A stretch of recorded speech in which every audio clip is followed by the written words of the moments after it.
Muy bien, muy buenas noches. Nosotros somos el grupo 4. Nos ha tocado sobre el tema de medidas estadísticas en epidemiología.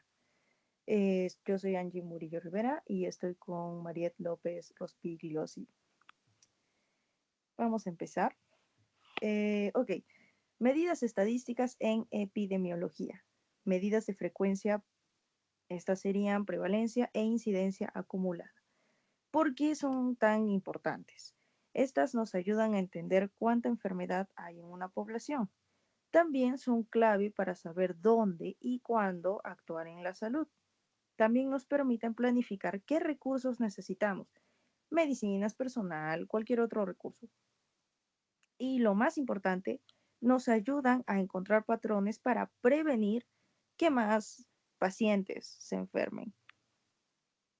Entonces, iniciemos con la prevalencia, que es la foto de la enfermedad. Entonces, vamos a imaginar que vamos a tomarle una foto a una población.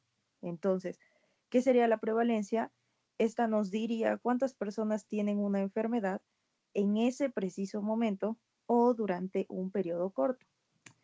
Entonces, esto incluye tanto a los que recién se enfermaron como a los que ya la tenían desde antes, ¿no?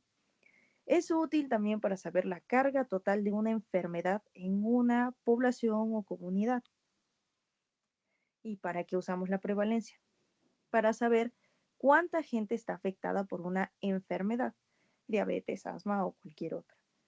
Ayuda a los hospitales y centros de salud a planificar sus recursos, cuántas camas necesitamos, medicamento a comprar, etc. También es muy útil para enfermedades de larga duración o crónicas. Ahora vamos con la incidencia acumulada, que son los nuevos casos. La incidencia acumulada es diferente.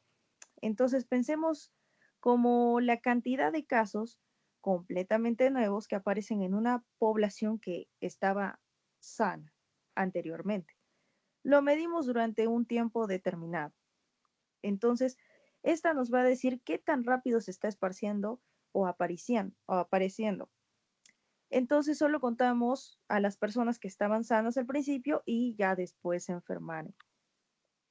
¿Y para qué utilizamos la incidencia acumulada? Para entender el riesgo de que una persona o bueno, un paciente sano contraiga esta enfermedad. Es clave en la investigación para saber si algo, una exposición o un factor está causando esta enfermedad. También nos va a ayudar a evaluar si la medida de prevención está funcionando o no. ¿Están disminuyendo los casos nuevos? Y también es muy útil para enfermedades agudas o infecciosas, como un brote de gripe. Bien, ahora vamos a hablar de lo que son las pruebas diagnósticas. En esta vamos a encontrar cuatro tipos, que es la sensibilidad, especificidad, valor predictivo que es positivo y el valor predictivo que es negativo. Si hablamos de sensibilidad, vamos a hablar que es la capacidad de una prueba para identificar correctamente a los animales que realmente tienen la enfermedad. Vamos a intentar decir que, como se ve en la fórmula, la sensibilidad es igual a los verdaderos positivos sobre los verdaderos positivos con los falsos negativos, ¿no? Y esto va a ser multiplicado por 100. La especificidad es la capacidad de una prueba para identificar correctamente a los animales que no tienen esta enfermedad. Por ejemplo, este, en la fórmula vemos a los verdaderos negativos sobre los verdaderos negativos más los falsos positivos por 100. El valor predictivo. El valor predictivo va a hablar de la probabilidad de un animal que realmente tenga la enfermedad cuando su prueba resulta positiva. Y este va a depender de la prevalencia de la población que está enferma. Y si vemos ahí, en la fórmula va a dar los verdaderos positivos sobre el total de positivos por prueba multiplicado por 100. Ahora vamos a hablar sobre el valor predictivo negativo. Es decir, que la probabilidad de un animal realmente que no tenga la enfermedad cuando su prueba resultó negativa. Y también este va a resultar sobre lo que es la prevalencia. Su fórmula es los verdaderos negativos sobre el total de negativos por prueba multiplicado por 100. A ver, vamos a ver acá un ejemplo.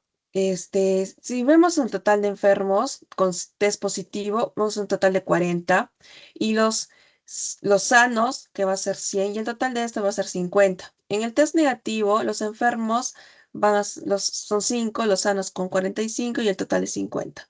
Si vemos, según la fórmula que hemos encontrado ante la sensibilidad es el 88.9, la especificidad es el 81.8%, el valor positivo es el 80% y el valor negativo es el 90%.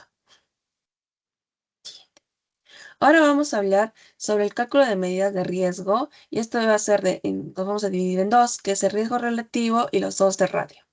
Hablamos del cálculo de medidas de riesgos, que son medidas que se usan para cuantificar la fuerza de la asociación entre una exposición de factor de riesgo y una enfermedad.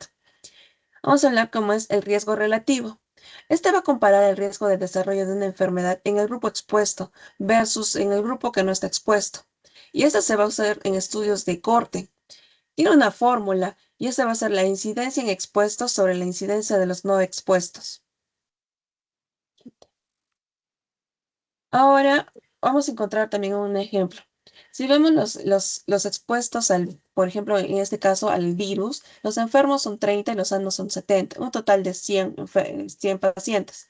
Y los no expuestos, los enfermos son 100 y los sanos son 70, el total también de 100 expuestos.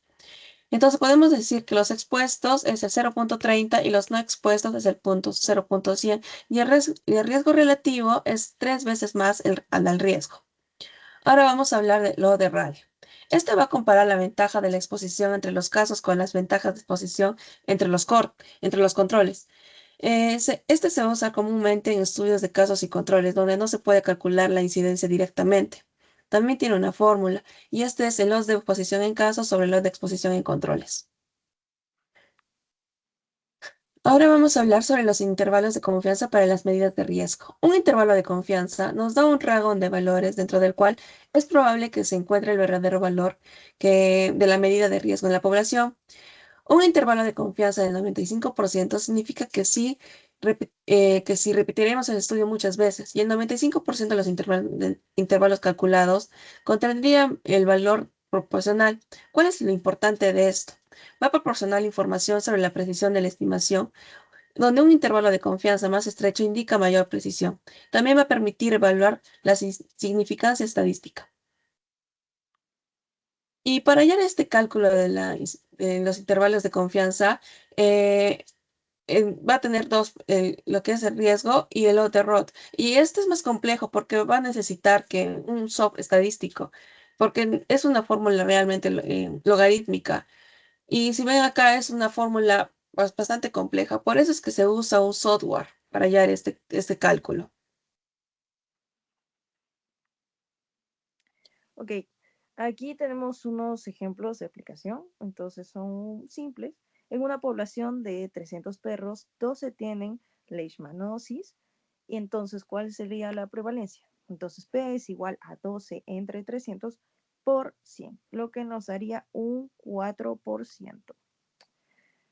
Se evalúa un test diagnóstico para brucelosis en bovinos con los siguientes resultados. Entonces, tenemos enfermos, sanos y el total.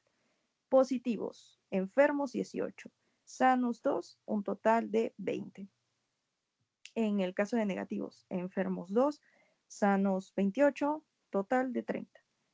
Entonces sumamos los totales, tendríamos de enfermos 20, sanos 30, lo que nos da un total de una población de 60. Entonces, aquí tenemos que S es igual a 18 entre 18 más 2, lo que nos daría un 90%. E es igual a 28 entre 28 más 2, lo que nos daría un 93.3%. Otro, en una granja, 25 de 100 cerdos expuestos al virus A desarrollan fiebre. Entre los expuestos 150, solo 10 enferman. Entonces, ¿cuál es el RR? Expuestos tenemos 25 sobre 100, que sería un 0.25. No expuestos tenemos 10 sobre 150, nos daría un 0.067. Entonces, nos daría más o menos 0.25 entre 0.067, un resultado de 3.73. Muchas gracias por su atención.